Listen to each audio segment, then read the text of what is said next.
C'est l'heure du débat sur la 95.5, mesdames et messieurs, bonjour. Et merci pour votre fidélité d'écoute à Nana FM. Vous qui nous recevez sur la 95.5, le www.nanafm.tg ou encore sur le bouquet Canal Plus numéro 575 ou encore sur la page Facebook de Nana FM. Au moment où la population mondiale commence à s'habituer à la pandémie au coronavirus qui a bouleversé l'ordre mondial, un autre virus fait son apparition. C'est la variole du singe. Le Nigeria a enregistré 21 cas confirmés d'infection au virus de la variole du singe depuis le début de l'année, dont un mortel, a annoncé l'Agence nationale de contrôle des maladies à l'AFP. Que sait-on de ce nouveau virus? C'est l'interrogation qui est la nôtre ce matin. Et pour y répondre, nous recevons dans notre studio Dr Linda Obawe. Il est médecin, infectiologue au CHR Lomé Commune. Docteur, bonjour. Bonjour. Merci d'être là pour répondre aux questions de nos auditeurs. Merci. Alors, les auditeurs, vous avez donc la possibilité de réagir par rapport à cette émission, soit sur la page Facebook de Nana FM ou via téléphone sur nos deux numéros 91 09 71 71 ou le 96 61 58 58 avec Romé Aziablé à la mise en onde. Je suis Norbert Djouradi. Le débat de Nana FM, c'est parti. Une fois encore, merci, docteur. Alors, un nouveau virus vient de faire son apparition, c'est la variole du singe. En français facile, de quoi s'agit-il? Alors, en français facile, c'est un virus. On l'appelle nouveau virus, mais il n'est pas aussi nouveau que ça parce qu'il est connu depuis les années 58. C'est premièrement une maladie retrouvée, ou bien décrite chez l'animal, notamment le singe, et qui a été transposée chez l'homme. Donc, c'est une maladie de l'animal qu'on retrouve chez l'homme.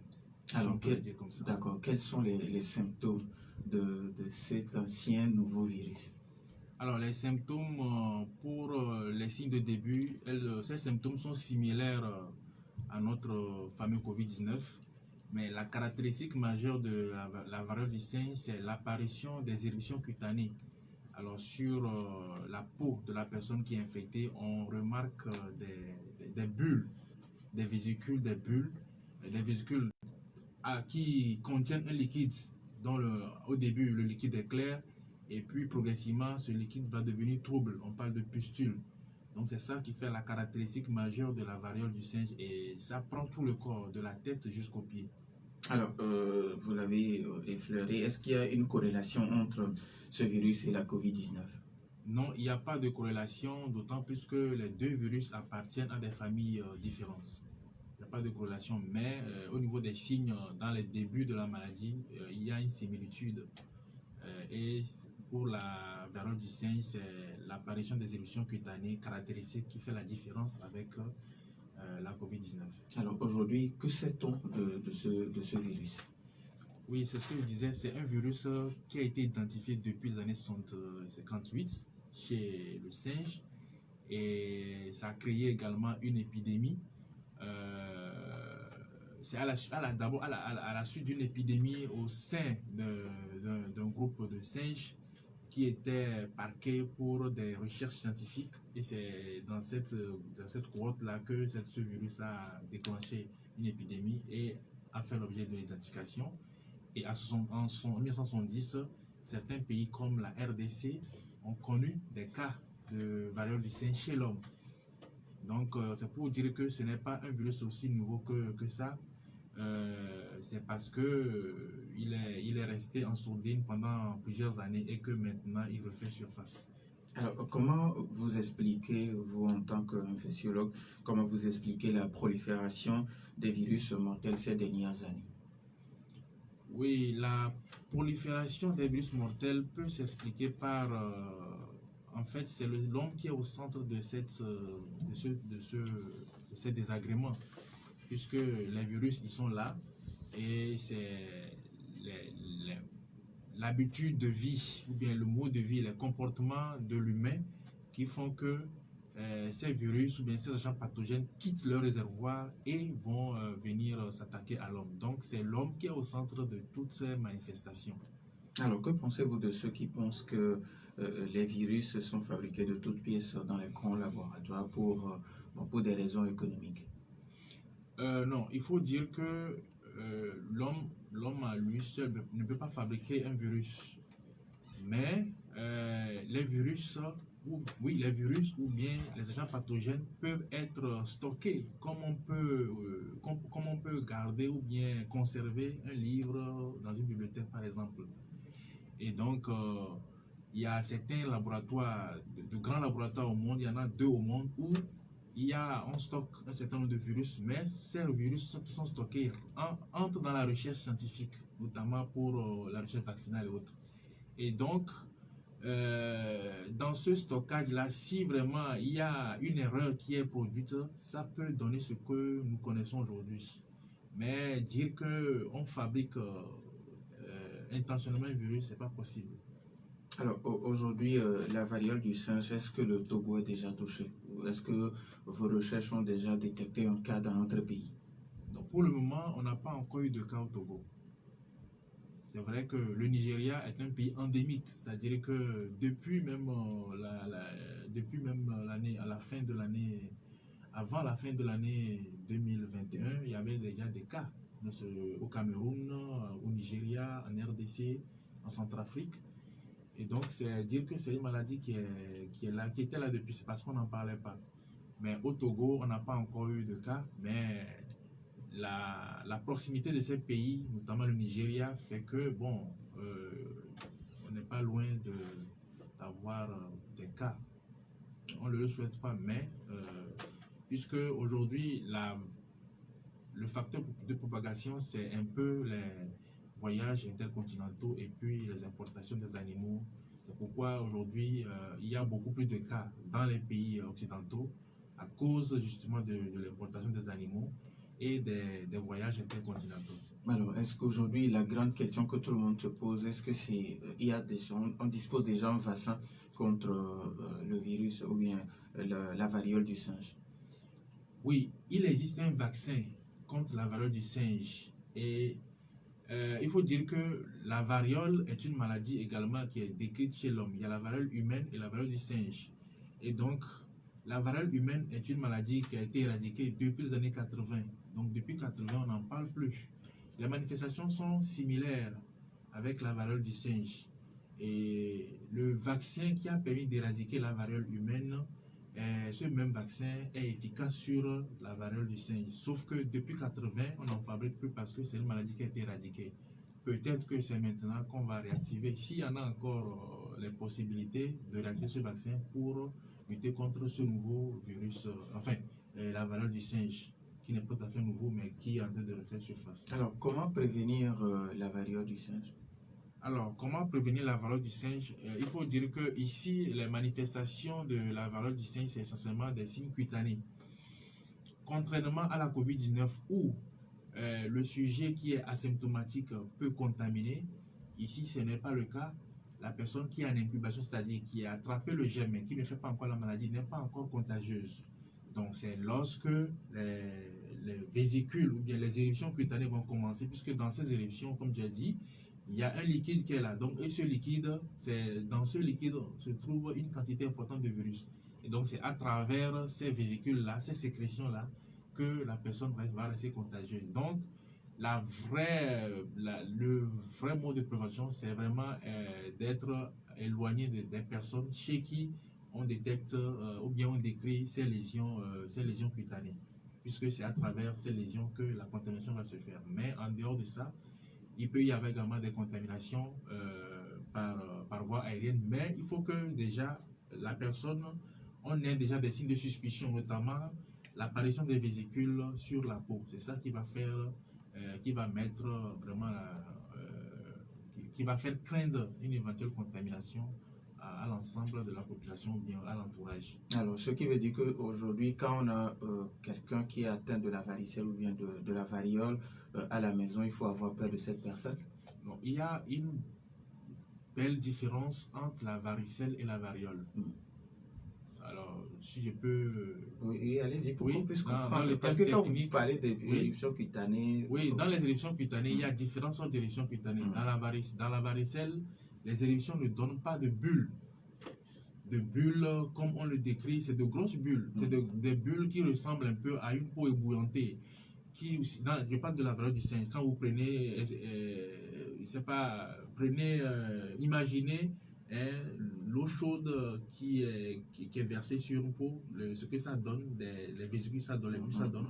C'est un peu ça, la variole du singe. Alors que la varicelle, c'est vrai, c'est des éruptions cutanées, mais ce n'est pas des éruptions bulleuses. Donc c'est ça qui fait la différence un peu entre la variole et puis la varicelle.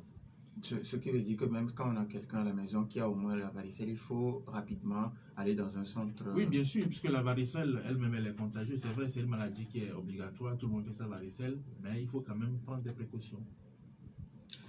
D'accord. Alors, à ce jour, avant de donner la possibilité aux auditeurs pour intervenir dans ce débat, qu'est-ce que le Togo fait? Aujourd'hui, vous êtes au niveau du CHL Lomé Communé, on sait que c'est vous qui vous occupez de la maladie à coronavirus. À ce jour, qu'est-ce que vous faites pour que le pays soit épargné de la variole du singe?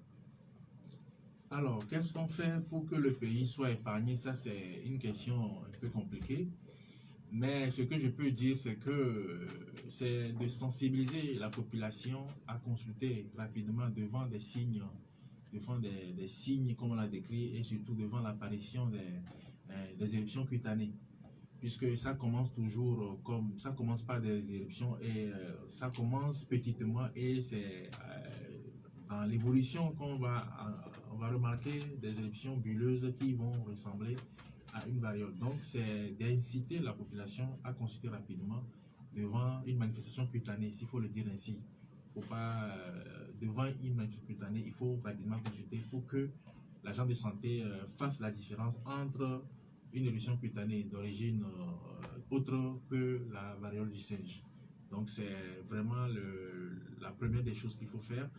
Et maintenant, de façon générale également, c'est, comme j'ai dit, devant toute éruption cutanée, il faut prendre des mesures pour ne pas s'approcher de cette personne-là jusqu'à ce qu'il soit écarté l'hypothèse d'une variole du singe. Alors, sur la page Facebook de Nana FM à côté, Conco qui écrit dans vos recherches, faites attention aux Blancs qui sont très malins. Ils pourraient introduire tout virus en Afrique pour son expérimentation. Le cas de la COVID-19 doit éveiller notre conscience. Oui, ce n'est pas exclu.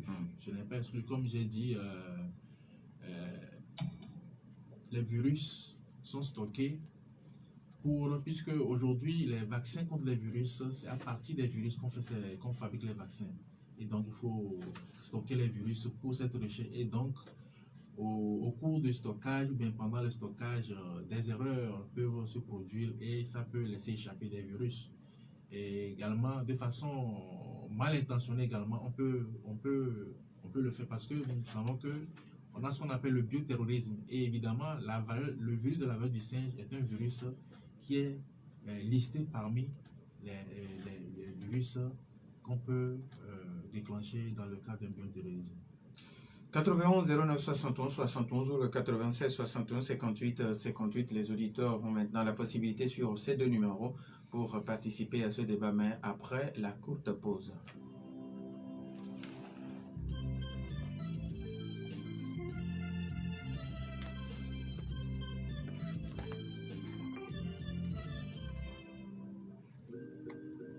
Savez-vous que vous pouvez faire des études supérieures de qualité comme en France et obtenir un diplôme français tout en étant à Lomé? C'est vrai, exactement, et c'est enfin possible à ESAM. École supérieure d'audit et de management est pleinement à votre disposition et accompagne les jeunes et étudiants à réaliser leurs rêves en leur offrant la formation LMD délocalisée, en leur donnant une ouverture d'esprit de compétition à l'international pour développer librement la passion de l'excellence. ESAM dispose des filières en expertise comptable, droit privé et public, droit des affaires et des collectivités territoriales, comptabilité, contrôle et audit. Choisir ESAM, c'est garantir l'avenir de vos enfants. ESAM est situé sur l'avenue Nicolas Koniski, près de l'ancien hôtel de ville de Lomé. Avec ESAM, c'est 100% d'employabilité. Contact 22 21 16 16 90 18 05 50. ESAM, la passion de l'excellence.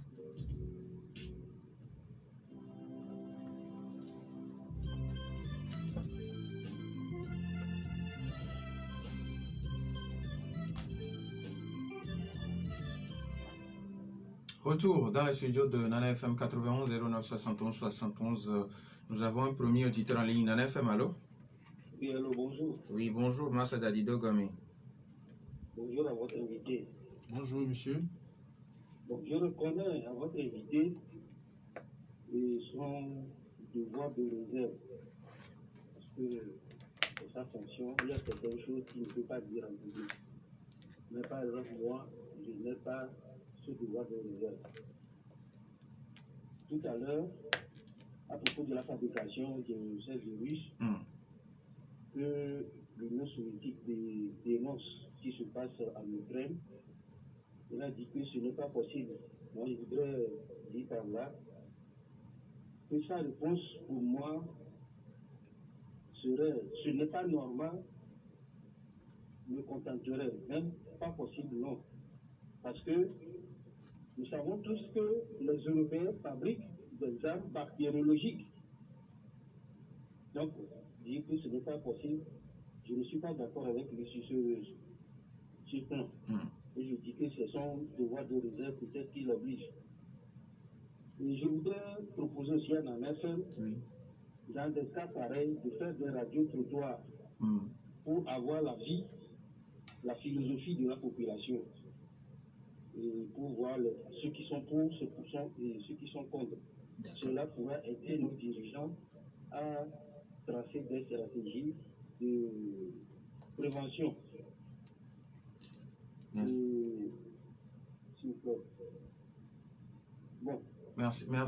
Je voudrais parler encore, souligner que la science n'étant pas, elle est exacte, mais elle n'est pas infuse. Parce que nous avons des médicaments qu'on fabrique et que quelques années après, ces médicaments sont interdits et pour prescription. Donc, pour les Européens, j'ai dit la dernière fois que pour moi c'est bizarre qu'une maladie qu'ils crient sur leur radio, leur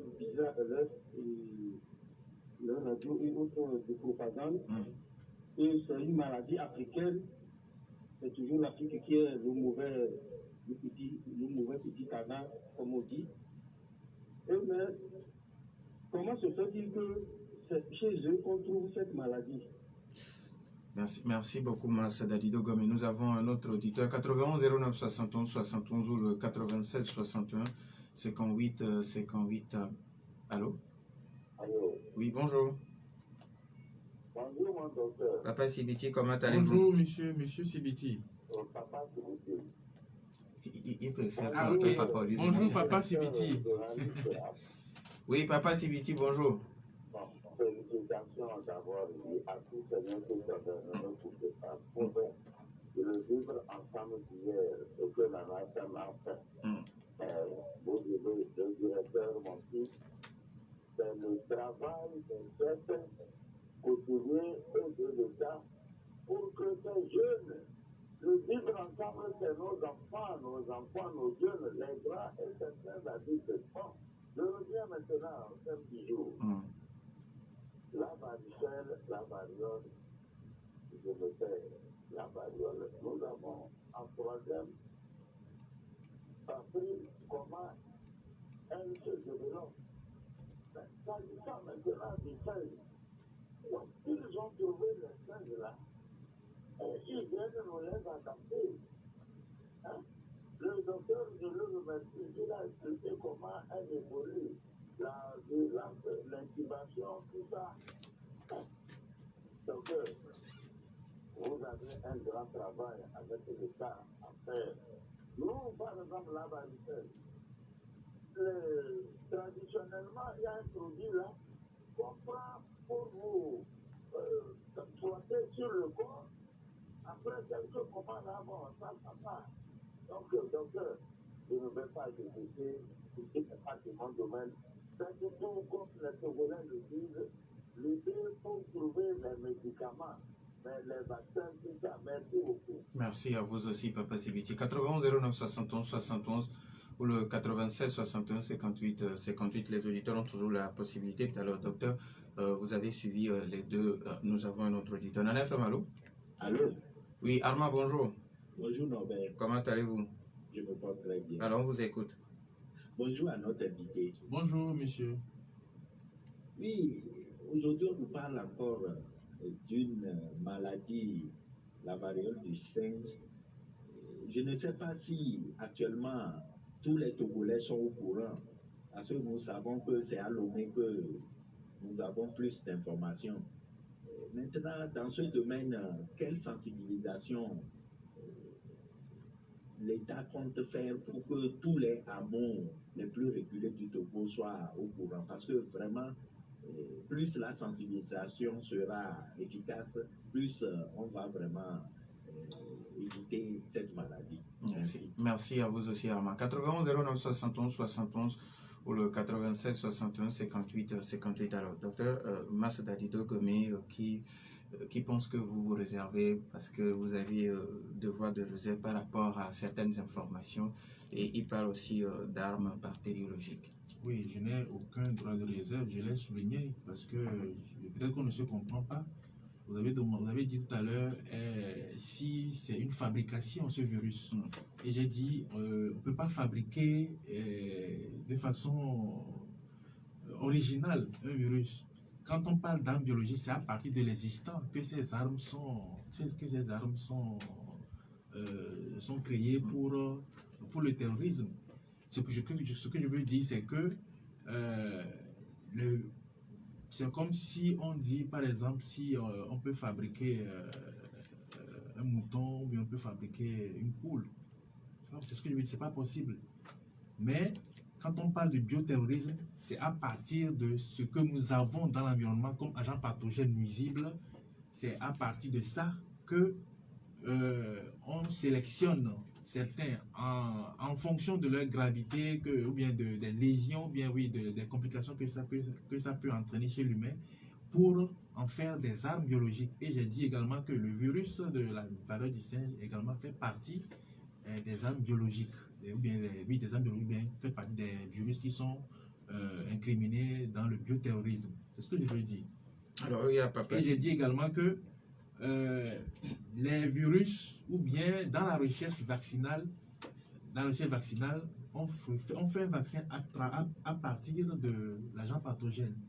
Et donc, il faut conserver l'agent pathogène dans un laboratoire bien équipé avec les mesures de haut niveau.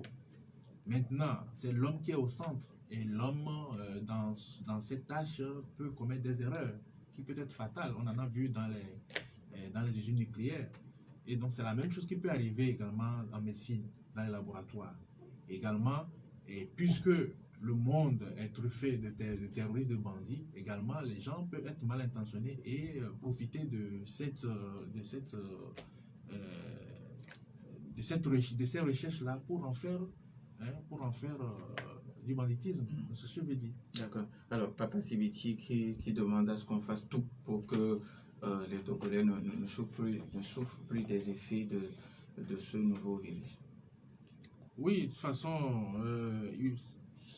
dans son intervention, il parle de la recherche. Et aujourd'hui, c'est vrai qu'avec ce que nous connaissons aujourd'hui à travers la crise sanitaire de la COVID-19, ça doit réveiller le système sanitaire à mettre beaucoup plus de moyens pour la recherche, puisque la recherche scientifique, ça demande beaucoup d'investissement. Et donc, il faut vraiment un engagement politique, une volonté politique pour pouvoir y arriver. Et donc, ce n'est pas la ressource qui manque, mais c'est qu'il faut accompagner la ressource des moyens efficaces pour la recherche. Armand qui demande, est-ce que tous les Togolais sont au courant qu'il y a un nouveau virus ou un ancien virus qui a fait son apparition?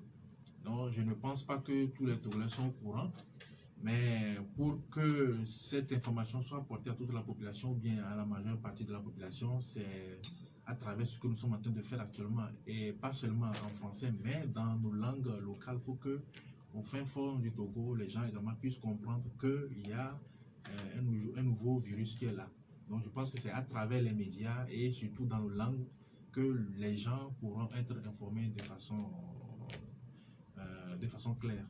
Alors, il y avait un engouement, une grande mobilisation autour de la maladie à coronavirus sûrement, qu'on le fera aussi autour de ce nouveau virus. Oui, pour que... je pense que on a commencé comme ça, donc je pense que ça va se poursuivre également dans les autres localités, à travers les radios qui sont dans ces localités, avec les personnes ressources pour en parler et éveiller la population, informer la population. Malheureusement, tout le monde n'a pas un poste récepteur pour écouter à la radio.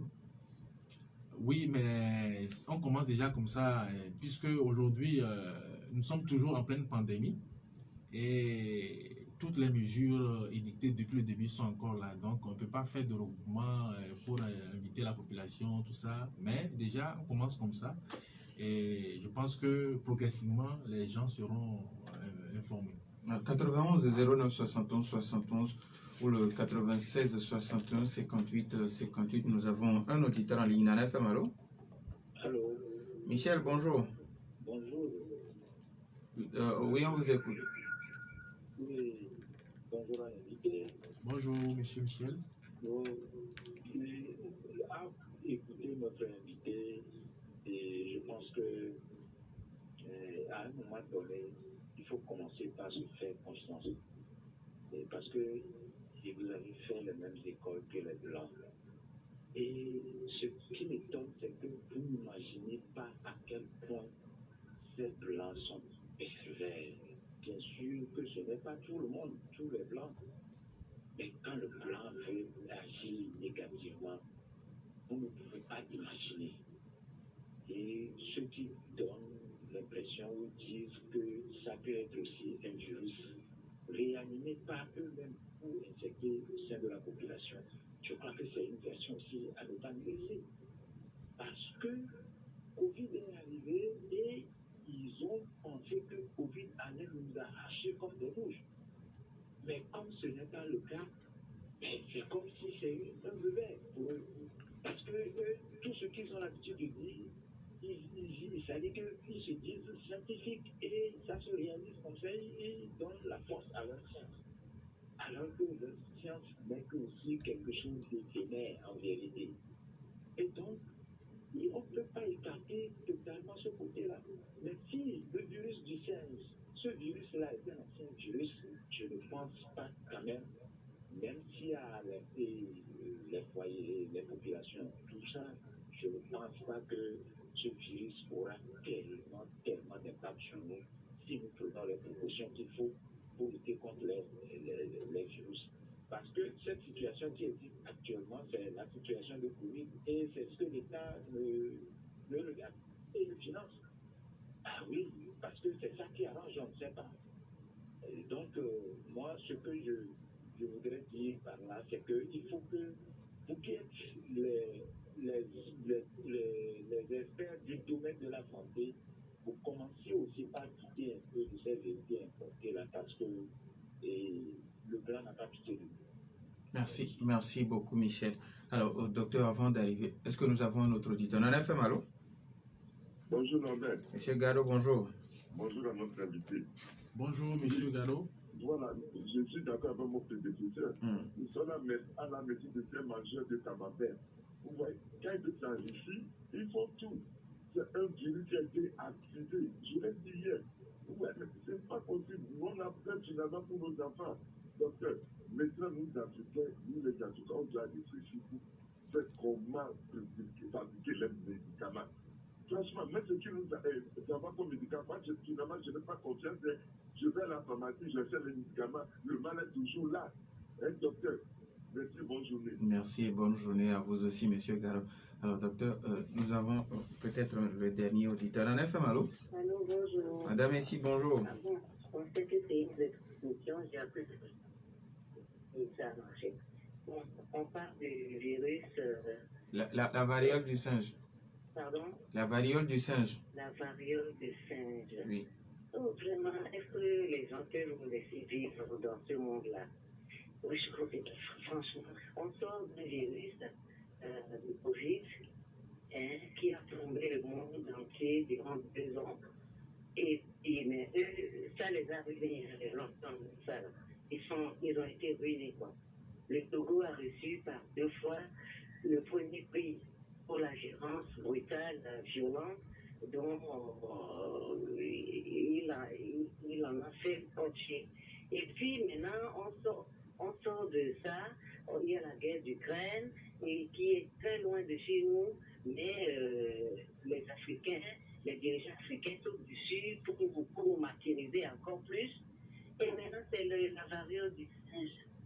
Mais le soleil crame tout ça. Tout virus est cramé par le soleil. On nous laisse vivre. C'est pour ça, moi, le poste de président doit être supprimé dans le monde. Parce que il se lève, il rêve d'un truc, et puis il veut changer le monde. Non. Dieu nous a créés libres et puis heureux, quoi. Merci. Hein? Que les présidents, qu'on supprime ce poste de président. Merci. Moi, je propose ça. Merci beaucoup à Madame Essie. Alors, Madame Essie qui pense que le soleil peut cramer tout virus. Oui, effectivement, mais chaque virus n'a pas les mêmes caractéristiques, d'accord? Et les virus, c'est vrai que la plupart sont très fragiles à l'air libre, mais il y en a également des virus qui sont également aussi résistants dans le milieu extérieur. Donc, chaque virus a sa particularité. C'est vrai, on se dit que le soleil peut, mais ce n'est pas aussi simple, mais ce n'est pas aussi prouvé à 100% que tous les virus sont cramés par le soleil. Alors, messieurs Gado et Michel qui pensent que parce que la maladie à coronavirus n'a pas fait l'effet escompté, donc il faut activer un autre virus. C'est peut-être ce qui justifie l'apparition de la variole du singe. Moi, je suis d'accord, ou bien je suis d'accord avec les deux prédécesseurs avant d'en parler par rapport à l'intervention. Je suis pas vraiment d'accord. Mais moi, en tant que scientifique, je ne peux pas dire des choses sans preuve. Donc, dans mon intervention, j'ai dit, dans le cas du bioterrorisme, quelqu'un de façon intentionnelle peut chercher à faire du mal. Donc, je rejoins un peu ce qu'ils sont en train de dire. Donc, pour le moment, on ne sait pas si c'est le cas par rapport à ce groupe, on ne sait pas si c'est le cas, mais il est possible que ça puisse, parce que j'ai dit, dans le monde, il y a 2 grands laboratoires où on stocke les virus, ou pas seulement les virus, mais tout ce qui est agent pathogène pour la recherche. Et donc, dans ce stockage-là, beaucoup de choses peuvent se passer. Et c'est les hommes qui travaillent et...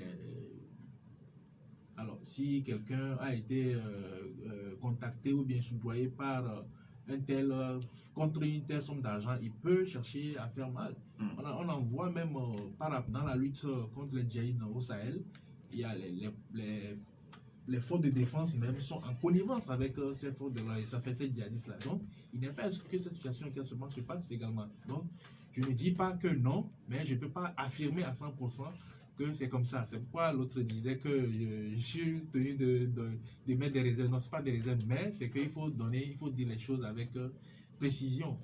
Alors, et avec preuve. D'accord. Sur la page Facebook de Nana FM, le dernier match qui écrit: je conseille aux Africains de financer la médecine africaine, puisqu'aujourd'hui on parle de la médecine chinoise et de la médecine indienne. Pourquoi ne pas financer la médecine africaine et puis ne plus faire confiance aux Blancs? Oui, c'est ce que j'ai dit. Pour arriver à cela, il faut une volonté politique. Et la recherche, ça demande énormément de moyens. C'est ce qui nous bloque. Alors, est-ce qu'on n'a pas de moyens? On n'a pas le moyen financier. Est-ce que c'est seulement le moyen financier ou il y a d'autres moyens? Non, c'est le nerf de la guerre. Parce que la compétence, il y en a. La compétence, il y en a. On a vu des gens qui ont fait des études pas possibles à l'extérieur, mais quand ils sont revenus dans leur pays, on les laisse à un poste vraiment qui n'est pas en concordant avec ce qu'ils ont fait comme formation. C'est parce que les structures ne sont pas adaptées pour pouvoir exercer ce que la personne a appris a fait comme formation. C'est ce qui nous bloque ici en Afrique.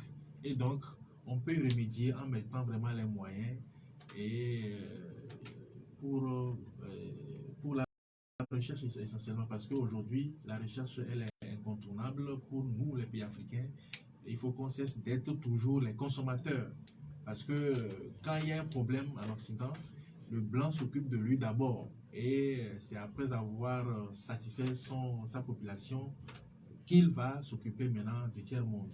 Et donc, si on doit attendre tout le temps cette situation, vous voyez qu'il y aura des situations où vraiment ce serait difficile à gérer. Donc, il faut que nous aussi, nous puissions faire quelque chose pour nous-mêmes et pour nos populations. Alors, Et ça demande une volonté politique et un accompagnement.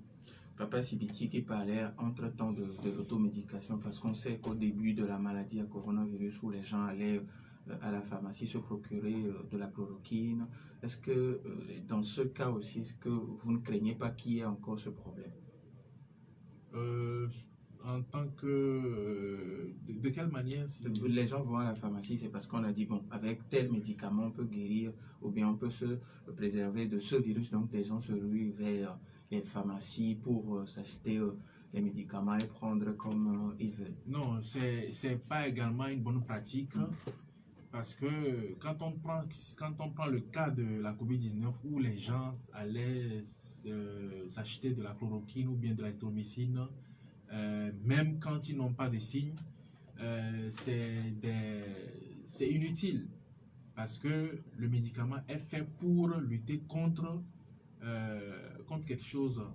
Mais vous n'avez rien et vous le prenez. Vous allez prendre le médicament jusqu'à quand? En fait, c'est ça le vrai problème. Vous allez prendre le médicament jusqu'à quand? C'est ça le vrai problème. Donc, ce n'est pas la peine de faire l'autonomie parce que vous prenez le médicament, vous arrêtez de prendre ça, et puis, une fois que le médicament sera totalement éliminé de votre organisme, et quand vous serez en contact avec l'agent pathogène, vous allez vous contaminer, bien que vous ayez fait une cure. Donc, ce n'est pas la peine de...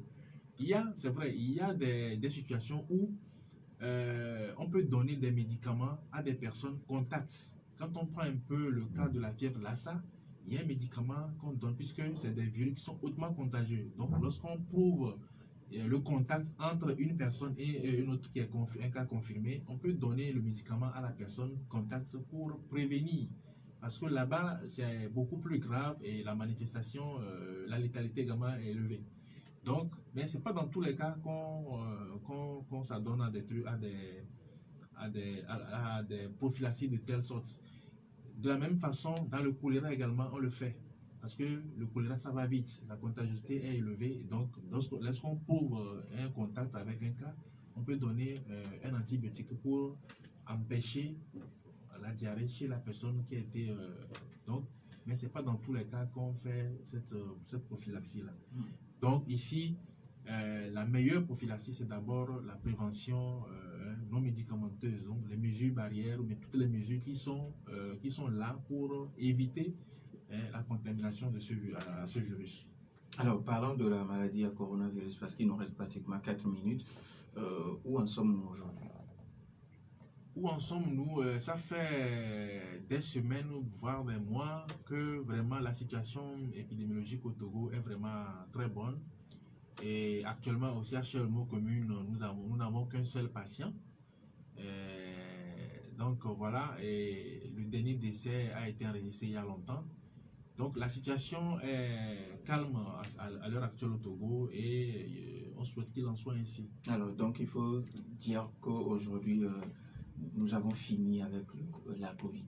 Non, on n'a pas fini avec la Covid, d'autant plus que chaque jour, la situation épidémiologique notifie des cas. Même si ce n'est pas des cas explosifs comme il y a quelques mois, mais il y a quand même des cas. Donc, il y a 6 cas. Aujourd'hui, je pense que hier, la situation faisait état d'une quarantaine de cas actifs. Donc, des gens qui sont encore testés positifs, qui ne sont pas encore guéris. Donc, ça veut dire que ce n'est pas encore fini. Même si ce n'est pas les chiffres que nous connaissons il y a quelques mois. Alors, aujourd'hui, on préfère utiliser le terme endémie au lieu de pandémie. Donc, est-ce que, comme vous l'avez si bien dit au début, on va vivre avec la maladie à coronavirus comme le palud aussi? Oui, mais sauf que la crise sanitaire, la pandémie n'est pas encore levée. Donc, on est toujours en crise sanitaire, même si on voit que la situation dans certains pays, notamment en Afrique, elle est bonne. Puisqu'on sait que en Occident, dans certains pays, notamment en Corée du Sud, où il n'y avait rien au départ, on a vu que la situation a changé là-bas. Donc, une fois qu'un pays est perturbé, donc c'est une menace pour toute la planète. Donc, il faut que la situation soit calme partout avant de pouvoir prendre des mesures de lever l'état d'urgence et autres. Donc, pour le moment, on est encore en état d'urgence, Mais je pense que progressivement, on va aller vers l'endémie, puisque on va devoir apprendre à vivre avec ce virus. Alors, est-ce qu'aujourd'hui, vous sensibilisez les gens encore à aller se faire vacciner? Oui, la sensibilisation continue. Elle continue, sauf que l'engouement n'est pas le même comme avant. Mais elle continue. Les postes de vaccination sont encore là. Et les gens quand même viennent quand même se faire vacciner un à un. Alors, si vous avez un message à l'endroit de la population, parce qu'il nous reste 2 minutes, bon, le message d'abord par rapport à la Covid et puis par rapport à la variole du singe. Oui, par rapport, je vais commencer par la variole du singe. Par rapport à la variole du singe, le message que j'ai à l'endroit de la population, c'est vraiment devant une situation d'éruption cutanée, il faut rapidement consulter dans une formation sanitaire pour écarter une variole de singe, parce que c'est à ce stade-là que la contamination est élevée, est présente. Mais avant cela, c'est des signes qui sont non spécifiques qu'on peut rencontrer dans n'importe quelle maladie. Et c'est lorsque le patient a ces éruptions cutanées que c'est dangereux et c'est contaminé. Donc, j'exhorte toute personne qui est dans cette situation de se faire consulter par un spécialiste. C'est le spécialiste qui dira si c'est une variole du singe ou bien si ces éruptions sont suspectes d'une variole du singe. Et concernant la COVID-19, la sensibilisation continue, ou bien les mesures préventives continuent, même si aujourd'hui tout est calme. Ça ne veut pas dire que la maladie est terminée. Surtout pour les personnes qui ne sont pas encore vaccinées, on les exhorte à se faire vacciner, parce que aujourd'hui, les cas que nous avons, les cas sporadiques qui viennent, c'est des gens qui ne sont pas vaccinés. Et c'est des cas également qui sont d'emblée sévères, puisque quand on vient au CHS, c'est un cas sévère. Les 45 cas qu'on a notifiés, par exemple hier, ne sont pas tous au CHS, ils sont quelque part dans leur maison et autres. Mais on a actuellement un cas qui est hospitalisé, qui est sévère. Donc, et c'est les gens qui ne sont pas vaccinés. Et donc, la vaccination protège les personnes qui seront éventuellement contaminées, mais les protège contre les formes sévères. Merci au docteur Linda Obawe, médecin infectiologue au CHR Lomé Commune. Merci également à Romain Aziablé pour la mise en fin de ce débat. Je suis Norbert Djouredi. Bonne suite de nos programmes. Écoutez, ok.